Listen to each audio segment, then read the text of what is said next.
Sigur Bidal Purwadya titenono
Pumyung saning wadya kang lumampah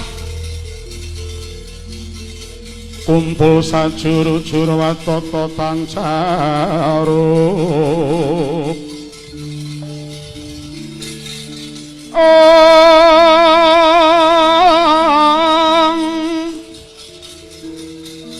Tani ramet parana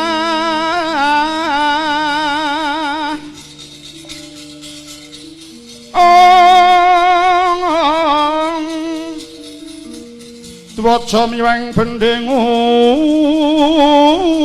ungkung Risang patih nerbita kang minangka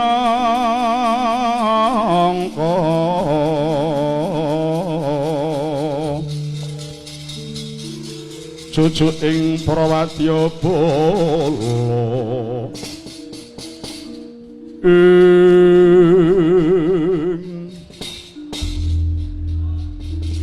menika Koko Prabu ingkang sampun miyos saking Stinggil Wirata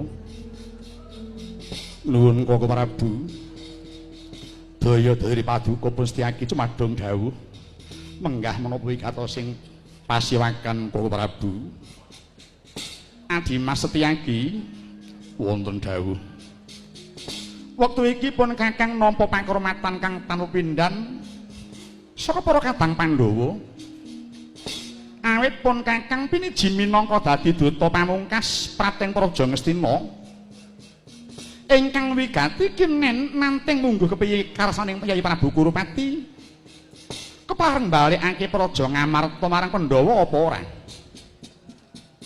Ingkang mangkono Setyaki siaji nderek pun Kakang apa bali marang Dwarawati? Yen bali pun Kakang titip Praja Dwaraka reksaning ing reh Kararjane ya Di. Ewa driyen siadi bakal nderek abot sanggane lho Di. Yen perlu tatahe nyawa sabab iki bakal mlebu marang kandhang Srenggala Setyaki. Mekaten. Iya. Wah, menawi ngaten kula nderek Gusti Prabu. Lho. Kok malah melu? Apa siaja ora miris bakal mlebu marang kandhang Aswajak iki babar pisan mboten Gusti Prabu. Lah kok ora? Inggih, sebabe apa? Awit ingkang kula dhereki menika singa. Wiwit rumiyin mila ngantos ing sepiki mboten wonten Aswajak mimpang kaliyan singa. Kepara pun Srenggala wau malah dados mangsanipun singa Prabu. Lah yen singane mau lagi aras-arasen mangan. Keleresan sak celaking singa ngriku jebul wonten tuwa buru ingkang sampun dangu mboten pikantuk burun. Kedadak semerep wonten Srenggala ingkang mboten dipun tedha dening singa. Lah tukang bedak kala wau lajeng mejahi dhateng Srenggala wau Gusti Prabu. Sapa sing dadi tuwa buru mau Setyaki? Sin malih menawi mboten Setyaki piyambak Gusti Prabu. Wah, dalah. Iya jagat Dewa Bathara. Semono manteping ati mulehmu bakal nderek pun Kakang nganti siadi ora wedi ndak gegiri kaya cah cilik nganggo wedi barang. Ya. Siadi tak keparake nderek. Wah, sembah nuwun Gusti Prabu. Dina iki para Setyaki ingsun piji ngusiri kreta Kyai Jaladara ingkang bakal tak titi. Piye? Saguh apa ora kowe dikusir pun Kakang? Lho nggih Sendika. Saguh, sagah. Kowe ngerti kewajibane kusir? Ngertos. Apa wae wonten tigang perkawis kewajibane kusir. Iya apa wae? Nyacah rendeng, ngudak dedak, ngombor jaran. Kuwi bener mungguing kusir kang upaya boga utawa ngusiri andhong memotan kae Setyaki. Lah lajeng ingkang pun kersane Prabu kados pundi? Kula nyuwun dawuh. Pancen kewajibaning kusir kuwi ana 3 perkara. Sepisan nglakokake lakuning kreta tumeka marang papan kang wis tinemtokake. Iya. Kaping pindho rumeksa harjane ingkang nitih. Ingkang kaping telune ngulatno lan ngrungokno mungguh apa to kang dadi kareping ingkang numpak mau Setyaki. Sauger karepan mau ora menceng saugarsi bener lan murawat. Si kusir wajib budidaya minangkani paminta mau Setyaki. Lho nggih, Sendika Gusti Prabu. Kejaba saka kuwi Setyaki sumurupa. Ing tata gelar sira mung sak ngusiri kreta. Ning sejatine luwih saka kuwi Setyaki. Yaiku kowe lagi netepi kewajiban luhur ngusiri marang lakon Setyaki. Wah, teko malah hawarat sanget sanggenipun Kakang Prabu. Abot sing kaya ngapa gandeng sira mau wis saguh. Satriya kang utama kudu mujudi ingkang dadi kesaguhane mau. Aja nganti ana satriya kang endha ing kesaguhan. Mengko mundhak netelake marang kaprawiran nyudake marang kapercayan para kawula Setyaki. Oh inggih Sendika. Lajeng menapa titihanipun menawi kula menika mangke ngusir lampahan Gusti Prabu. Para dadi wis padakno Setyaki, wis padakno lakuning jaran Baka siji kuwi kena kanggo titikan. Menawa playuning jaran sing banter kang ulese putih, ateges lakuning pun Kakang ngantuk gawe. Yaiku bisa ngripih marang Kyai Prabu Kurupati, larege Yayi Duryudana kepareng ngulungke bali Praja Ngamarta lan sekalian Praja Ngastina marang Pandhawa. Temah ing kono mahanane urukuning Pandhawa lawan Kurawa Setyaki. Lho niki. Lah menawa playuning jaran mau banter kang ulese kuning ateges suwasana mau ngambang durung ana kerampungan kang gumathok. Lho iki. Menawa playuning jaran mau sing banter kang ulese ireng iku pertanda menawa kahanan mau menep tegese padha trimane. Lho iki. Nanging Setyaki nanging pomo den wis padakno yen to playuning jaran kang banter mau kang ulese abang ya ing kono Setyaki tumuli bakal timbul perang gedhe darah Barata kang sinebut Bratayuda binangun Setyaki. Kagiatri sang kabirangu rinangku kinempit-empit dosa ngernaning bawana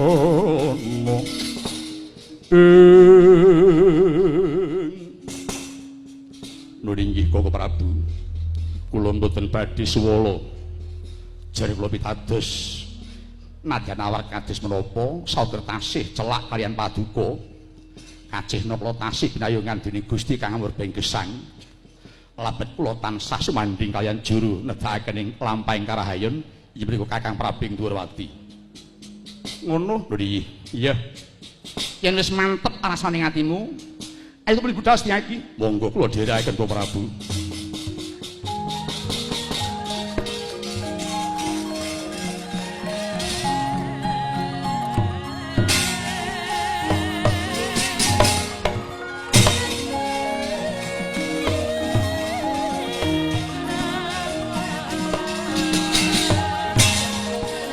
Nyuwat lengening kalangyan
Disaingan, ayo, mudah disaingan, mudah.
lang-lang kadine ingkang awan sapa-sapa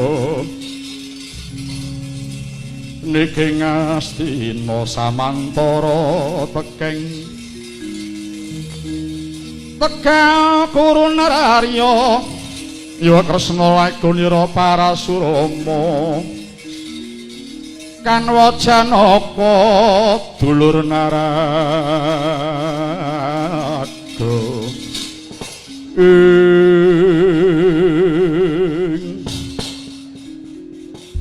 Pergenjang Pak Bong Warudaya Dewa ngali codhe ngetani line kula Narayana laran dhisik ya nggih ulun bakal dirbekan kawan kita kula Narayana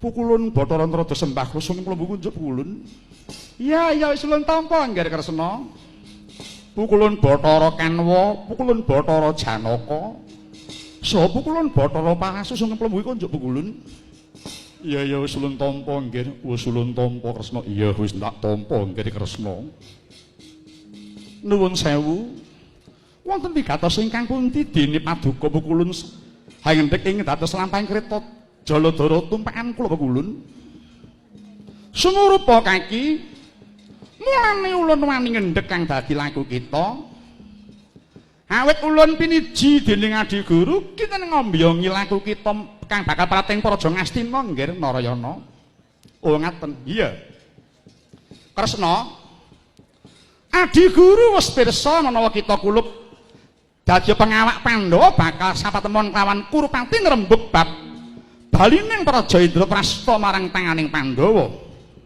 Nun inggih. Gandeng iki bab ingkang wigati banget tumraping jagat. Mula ulun sakadang kadawan mekseni mungguh mengko kepiye ucap wangsing Duryudana marang kita klub Narayana. Waduh pukulun sanget bombong manah kula. Dene badhe pirembagan kula kaliyan Kurupati menika mangke sineksen dening Paduka Ulun sakadang ingkang minangka wakiling para Jawata sedaya pukulun. Oh iya panjenengan kono nggih. Menapa mboten langkung prayogi Paduka pukulun mawon ingkang dados pengawak Pandhawa paring dawuh dhateng Yai Kurupati pukulun. Ya aja jeneng ulun. Wong sing nampa jiban lan sing kinuding ki jeneng kita kok arep dilembarke jeneng ki ya ora mathok no. Ora mathok. Wis to kita aja ngenekke rasa sanggara iki ya nggih. Ulun sakadang paring pangestu marang jeneng kita bisa nindakake dharma luhur iki kanthi rancak lan lancar ya nggih. Oh inggih. Sembah nuwun pekulun. Malah yen kepareng nggih. Ulun sakadang bakal nunut marang titian kita iki bareng sak kretamu ya Kresna. Oh inggih semangga pekulun. Sing dadi Gusti iki mau sapa? Kusiripun Adi Kula Setyaki. Wah, layak kok ngebut. Lakone kereta kok biantar ngungkuliyang iki Setyaki ta Gusti. Wah, dhewe nabrak ndok barang. Iki jek nekat. Mula kanggo sawetara apa tak kusiri wae ya, Nggih. Pukulun, priye? Cekap lenggah prayogi Pukulun. Mangke kula piyambak ingkang badhe nyepeng sing kendali kuda kala Pak Pukulun. Oh, ngono. Iya ya. Nek kusire kowe aku rada jenjem lek numpak ora kok ndira wedi ya iku marga wis sarwa ngati-ati. Lho iki. Wis ayo enggak cawis to nggih. Monggo kula derake Pukulun.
Ger Kresna.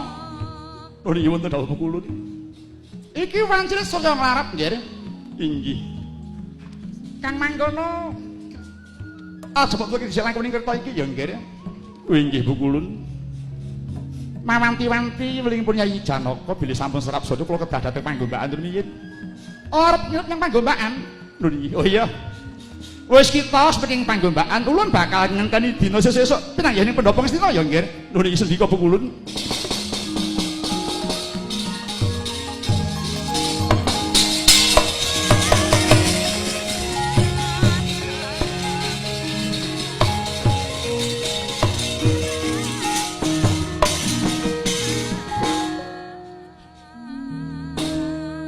Nyuwat langening kalangiwan aglar pandamuncar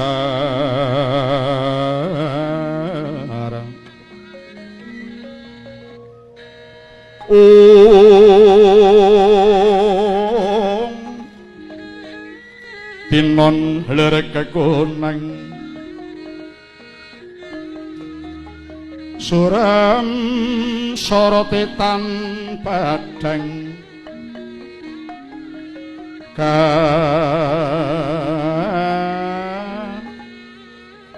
sor lan pajaring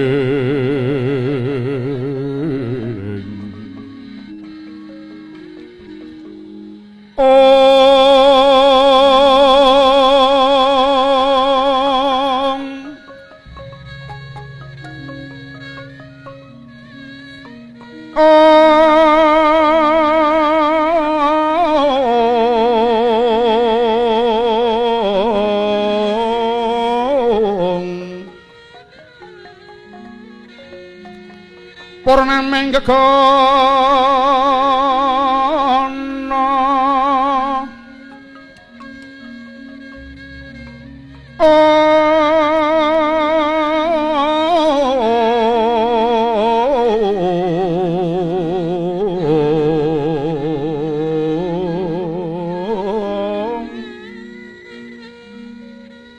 dasari mangsa katiga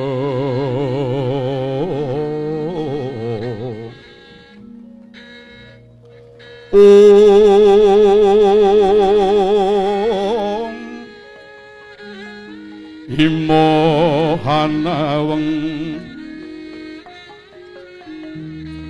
ing ujung ancala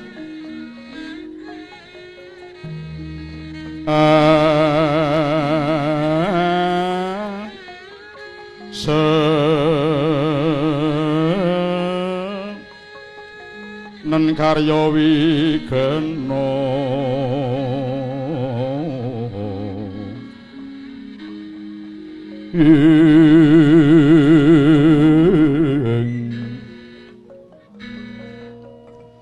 mewah sining wana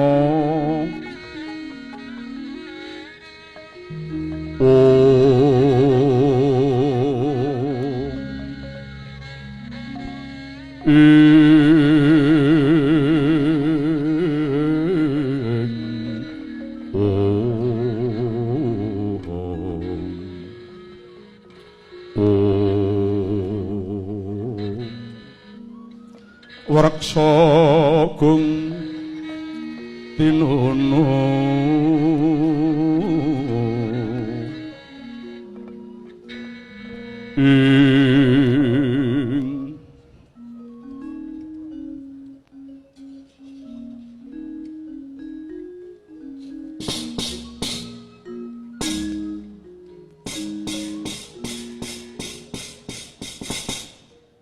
lah ing nata wau sampun bidal titian sang Nataduta tepening marga ingkang kamargan ketingal para kawula desa ngadesa nggapit pipit tepung lambung sami ningali wiwit saking para muda jejaka kenya Dudaranda lan jarasa mangan sami tumplak wonten tepining margi saweneh Nyai Tuwin Kaki kang wis pikun meksa minta tinuntun bawane hamung kepengin nyumurupi Nata Dwarawati ingkang nembe hangayai gati para Jawata Bitri para Brahmana Reksi sami asung sesanti semanten ugi sangyaning kutu-kutu Walangatoga karo Lata Surya Candra Kartika yen biswa tata janma sami amangayu bagya mrih kasembadaning kasewuringing banjir Ludira kanthi srana rukuning Pandhawa lawan Kurawa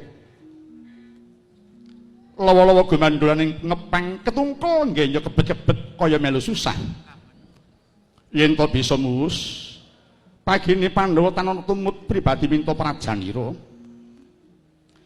Bremara miwasat padha sami hambar ngengelir swaraning kidung umyung saking para linangkung sabab aningali Raden Permaditan melu minta pribadi sinigek gandha ingkang minurusita ing mangkidatan kadhe ingkang wonten setinggil negari Ngastina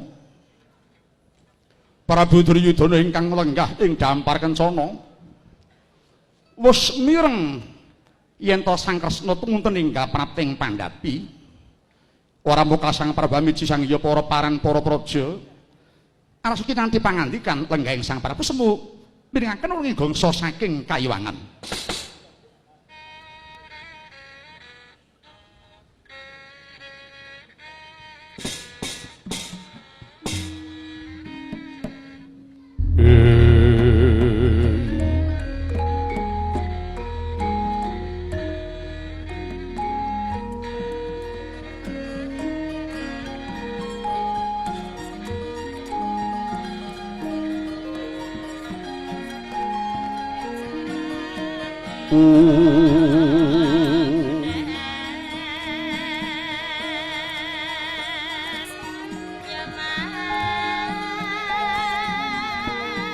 Palugon lakuning lekas lukita linuding kidung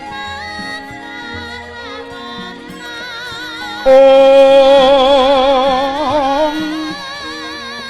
kadung kadering hamomong Om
minangka gempalaning carita ninggih menika tawananira ingkang sebat ing negari Ngastina inggih Enggah Jahya ing liman benawi ing Kuru Janggala.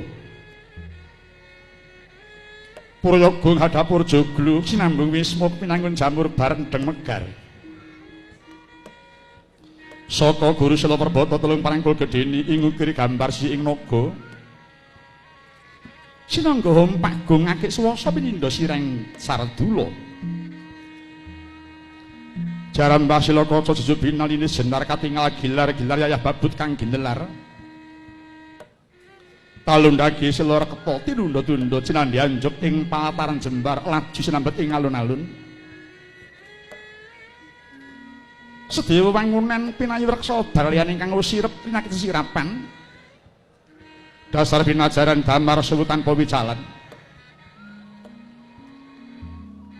Teteng kandel jagang jurang bengi kedaton ngasti pawimbuh rajek waja hadapur warastra. Gapura wangun menara jangkep wiwara tosan blebekan rangkep songo. Ing alun-alun tinanduran wringin kurung sekembare minangka tandha adeking praja. Prineksa dening Mriyem pusaka kalih Nomo Kyai Duda lawan Kyai Denda. Sinten ta ingkang asta pangawas negari nagari Ngastima? Lah menika ta Sang Nata dijuluk Prabu Duryudana ya Sang Nata Prabu Kurupati. Narendra Seladuk ya saya semanten katingal maksih merbawani. Nalika semana nuju miyos ing pendhapi agung siniba Sangya para paranpara. Ing mangke Prabu Kurupati pas menika ya basanta ingkang katawing hima. Labet menggalih dhumateng arsa prataning Prabu Kersa ingkang minangka pengawak Pandhawa. Mila ramuka sekedap-sekedap unjal yuswa kanthi tebah-tebah jaja tampil-tampil wentis. Dadya tingtrim swasana ing pandhapi agung hawit kaperbahan dening Sang Prabu ing nandhang prihatin.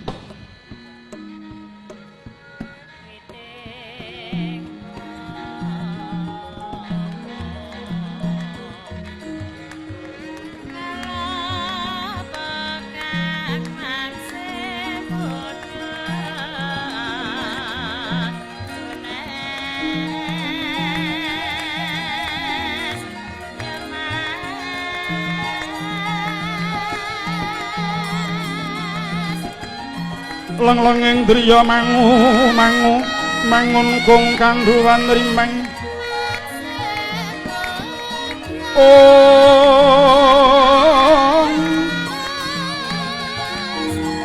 Lirlena tanpa kanen.